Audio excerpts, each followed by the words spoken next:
Washington, investigators found additional human remains in early November of U.S. Army Sergeant Law David Johnson, who was killed in an ambush last month in Niger along with 3 other U.S.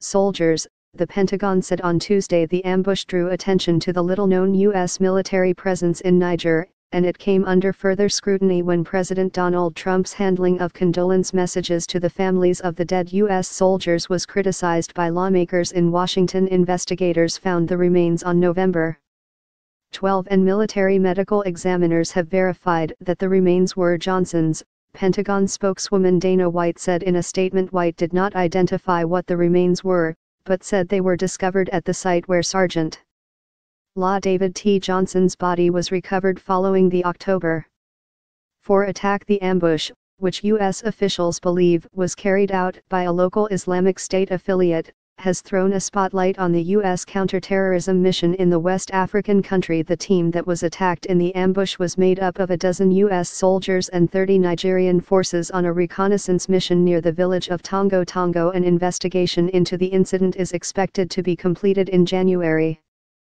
A number of key questions still remain unanswered. Investigators are trying to find out why U.S. forces on the ground waited an hour after the attack began before calling for support, what type of intelligence was used in the mission, and why it took almost 2 days for the initial discovery of Johnson's body. In an interview after the incident, Johnson's widow said she has been told little about how her husband was killed and had not been allowed to see his body.